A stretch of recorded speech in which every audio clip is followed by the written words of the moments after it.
We're back with Dr. Miller, talking about sarcopenia, the silent theft of our muscle mass. Dr. Miller, you mentioned that people often don't realize they're losing muscle until a disaster happens. What are those subtle warning signs that we usually just dismiss as getting old? Sarah, the first sign is usually something people find embarrassing, so they don't talk about it. It's grip strength. If you find yourself struggling to wring out a wet towel, or if you've stopped buying jars of pickles because you know you can't open them, that is a major red flag. There is a direct, scientific correlation between grip strength and longevity. In fact, many clinical studies show that a weak grip is a better predictor of an early death than blood pressure is. Wait, hold on. Better than blood pressure? That's a bold claim. Why would my hand strength tell you how long I'm going to live? Because your grip is a proxy for your total systemic muscle health. If the muscles in your forearms are wasting away, it's a guarantee that the muscles in your back, your core, and your legs are doing the same. Another sign is your walking speed. If you find that friends or family are constantly having to slow down for you during a casual walk at the mall, your powerhouse muscles, your glutes and quads, are shrinking. When those muscles shrink, your brain subconsciously slows you down to prevent a fall. But here's the kicker. By the time you notice you're walking slower, you've likely already lost 20% of your leg strength. That's frightening, because we just tell ourselves, oh, I'm just taking it easy today. We make excuses for our own decline. But what happens when these small losses accumulate? What is the cliff that people fall off of? The cliff is the first fall. In the US and Europe, a fall for someone over 65 is often the beginning of the end. If you have sarcopenia, your bones have no protection. You trip on a rug, you fracture your hip, and you go into the hospital. But here is the statistic that keeps me up at night. Up to 30% of seniors who suffer a hip fracture die within 12 months. Not because of the bone break, but because the lack of muscle mass means their body can't recover from the stress of surgery and bed rest. Their metabolic fire just goes out. That is a heartbreaking reality. We aren't just talking about not being able to lift weights. We are talking about the difference between staying in your own home or ending up in a nursing home, or worse. Precisely. Independence is bought with muscle. If you can't get off a toilet seat without using your hands to push off the walls, you are in the danger zone. You are one stumble away from losing your freedom. But people ask me, Dr. Miller, I walk 10,000 steps a day. Isn't that enough? And my answer usually shocks them. I think it's going to shock our listeners too. Most people think 10,000 steps is the gold standard for health. Why isn't it enough to save our muscles? Dr. Miller, you just dropped a bombshell. You're saying that walking, the very thing we're told to do for our health, isn't enough to stop sarcopenia? It's a hard truth, Sarah. Walking is great for your heart, and is great for your mental health. But for building or even maintaining muscle mass as you age, it's almost useless. Think of it this way. Your muscles only grow when they are challenged by resistance. Walking is a repetitive, low-impact movement. Your body is very efficient at it. To stop sarcopenia, you need to recruit your fast-twitch muscle fibers, the ones used for power and balance. These fibers are the first to die if they aren't used. Walking doesn't wake them up. Lifting something heavy, pushing against resistance, or performing explosive movements does. So all those seniors in the US doing low-impact aerobics or just light strolling, they might be keeping their heart healthy while their muscles are still rotting away? Rotting is a harsh word, but biologically it's accurate. Without resistance training, your body thinks it doesn't need that expensive muscle tissue anymore. Muscle is metabolically expensive. It burns a lot of calories just to exist. If you don't use it, your body harvests the protein from your muscles to fuel other organs. You are literally eating yourself from the inside out. This brings us to a huge topic in the West right now: diet. We are obsessed with protein shakes and keto diets, but even people who eat healthy are still losing muscle. Why is the typical senior diet failing so miserably? Because of a phenomenon called anabolic resistance. When you are 20 years old, you can eat a slice of pizza and go for a run, and your body will build muscle easily. But as you cross 50, your muscle-building machinery becomes rusty. You need a much higher dose of protein in a single sitting to trigger the signal for your body to build muscle. Most seniors in Europe and America eat a tiny bit of protein at breakfast, maybe an egg, a sandwich at lunch, and then a big steak at dinner. That doesn't work. So the timing of the food matters as much as the food itself. Exactly. If you don't hit a specific threshold of amino acids, specifically one called leucine, in every meal, Your body never flips the switch from breaking down muscle to building muscle. You could be eating protein all day, but if it's in small, scattered amounts, your muscles stay in a state of starvation. This is a game changer. Most of us were taught that too much protein is bad for our kidneys. Is that another myth that's keeping us weak? It is one of the most damaging myths in modern medicine. For a healthy person, high protein is not the enemy. In fact, for someone over 60, protein is the most important medicine in their cabinet. But there's a secret to how you have to eat it, and if you miss this one detail, all that protein just turns into expensive urine. Do you want to know what that secret is? We are talking about the protein secret. Dr. Miller, you said if we don't eat it a certain way, it's wasted. Enlighten us. How do we actually feed these starving muscles? It comes down to the leucine threshold. Leucine is a specific amino acid that acts like a key in an ignition. Without enough leucine, the engine of muscle protein synthesis simply won't start. For a person over 50, you generally need about 2.5 to 3 grams of leucine per meal. You get that from about 30 to 40 grams of high-quality protein, like whey, beef, fish, or Greek yogurt. If you only eat 15 grams of protein, say a small yogurt, you don't reach the threshold. The ignition doesn't turn. You get the calories, but you get zero muscle benefit. So the toast and tea breakfast that so many elderly people have is basically a death sentence for their muscles. It is a recipe for frailty. If you start your day with just carbs and no protein, you're essentially telling your body to stay in catabolic mode, which means it's breaking down your muscle for energy. You need to break the fast with a massive hit of protein, at least 30 grams.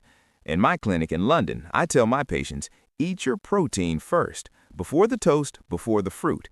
Get the building blocks in. Okay, so we have the nutrition side, hitting that 30-gram protein mark per meal, but you also said we need resistance. Now, most people listening who are 65 or 70 are probably thinking, I can't go to a gym and lift heavy weights like a bodybuilder. I'll hurt myself. Is there a middle ground? You don't need to be a bodybuilder, but you do need to be a body maintainer. Resistance training can be done at home. It's as simple as sit to stands. Sit in a chair, stand up without using your hands. Do it 15 times. That is a squat. Use a gallon of milk as a weight and do bicep curls. The key is that by the last rep, your muscles should feel tired. If it's easy, it's not working. You have to create micro tears in the muscle so the protein you're eating has a reason to go there and repair it. It sounds like a synergy. The protein is the bricks and the exercise is the construction worker. You can't build a house with just bricks and no workers, and you can't build it with workers and no bricks. Perfect analogy, Sarah. And here is the most inspiring part. It is never too late. Studies on 90-year-olds in nursing homes have shown that even they can double their leg strength in just 8 weeks of resistance training. Their bodies still know how to grow. They just need the right signal. That gives me so much hope, but there's one more thing we haven't touched on, and it's something that ruins muscle faster than almost anything else. It's something we do every night, and if we get it wrong, our muscles melt away while we sleep. You're talking about cortisol and sleep deprivation. This is the hidden enemy of the aging population in our high-stress world. Dr. Miller, we're in the home stretch. We've talked about the leucine threshold and the need for resistance training, but you mentioned sleep and cortisol. How does stress literally melt our muscles? When you are stressed or sleep deprived, your body produces a hormone called cortisol. In short bursts, it's fine, but chronic high cortisol is catabolic. That means its job is to break things down. It specifically targets muscle tissue to turn it into glucose for quick energy. If you are sleeping only 5 or 6 hours a night, or if you are constantly anxious, your body is in a state of self-cannibalization. You can eat all the protein in the world, but if your cortisol is sky high, your body will still dump that muscle. So for our listeners in high-pressure environments or those struggling with insomnia, sarcopenia is even more of a threat. It's a multi-front war. It is. But it's a war you can win. Let's recap the anti-sarcopenia protocol for everyone listening. First, stop weighing yourself every day. Instead, buy a fabric measuring tape and measure your mid-thigh and your bicep. If those numbers are shrinking, you are in trouble, regardless of what the scale says. Second, aim for 1.2 to 1.5 grams of protein per kilogram of body weight, divided into 3 or 4 big doses of 30+ grams. Third, 2 to 3 times a week, challenge your muscles until they burn. Use weights, bands, or your own body weight. And most importantly, don't ignore the small losses. If you struggle to get out of a car or a low chair, don't call it age. Call it a call to action. Exactly. Sarcopenia is not an inevitable part of aging. It is a result of neglect. In Western society, we have been told that old age is a time to rest. That is the most dangerous lie ever told. Rest is what you do after you've earned it with movement.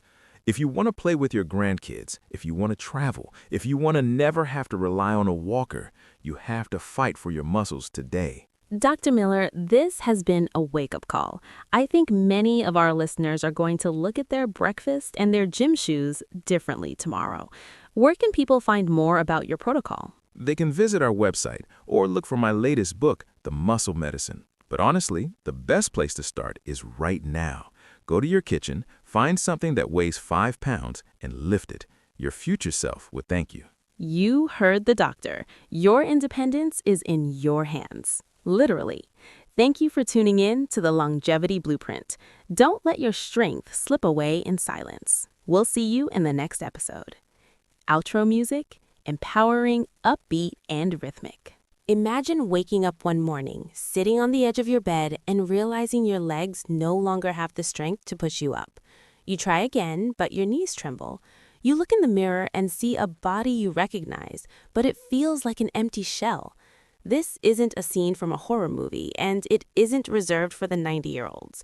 It is happening right now to people in their 50s and 60s across America and Europe. Welcome to the Longevity Blueprint podcast. I'm your host, Sarah, and today we are stripping away the veil from a silent killer that your doctor might be ignoring. It's called sarcopenia. Joining us is Dr. Miller, a leading specialist in geriatric medicine and muscle physiology. Dr. Miller, why are we calling this a silent killer? Thank you, Sarah. We call it silent because unlike a sharp pain or a fever, you don't feel your muscle fibers disappearing. You just feel tired. You feel like the jars are getting harder to open or the stairs are getting a bit steeper. But biologically, what's happening is terrifying. After the age of 30, the average person starts losing 3 to 5% of their muscle mass every single decade. If you were 60 today, you might have already lost 15% of the engine that keeps you alive. Sarcopenia isn't just about looking toned at the beach. It's about the structural integrity of your life. Without muscle, your metabolism crashes, your bones become brittle, and your independence begins to evaporate. That is a staggering statistic. 3 to 5% every decade. That means by the time someone retires, they are literally half the person they used to be in terms of physical power. But Dr. Miller, I see people at the park every day. They look fine. They're walking their dogs. They aren't skinny or frail looking. Are they really at risk? That is exactly where the danger lies, Sarah. This is the skinny fat trap, or what we call sarcopenic obesity. In our modern Western diet, people are overfed but under-muscled. You might look the same size in your clothes as you did 10 years ago, but beneath the skin, your muscle is being replaced by marbled fat. Think of a high-quality steak versus a cheap fatty cut. Your muscles are becoming that fatty cut. This marbling of the muscle destroys your insulin sensitivity, leading straight to type 2 diabetes and chronic inflammation. So you're saying we could be obese on the inside, even if the scale says we are normal? That's a terrifying thought for anyone listening who thinks they're safe because their weight is stable.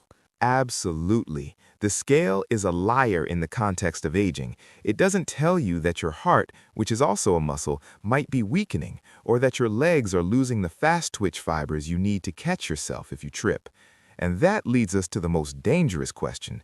If your muscles are dying right now, how would you even know before it's too late? That's the question everyone is thinking. What are the red flags we are ignoring every single day? Stay tuned because Dr. Miller is about to reveal the 3 simple tests you can do in your own living room to see if your muscles are failing you.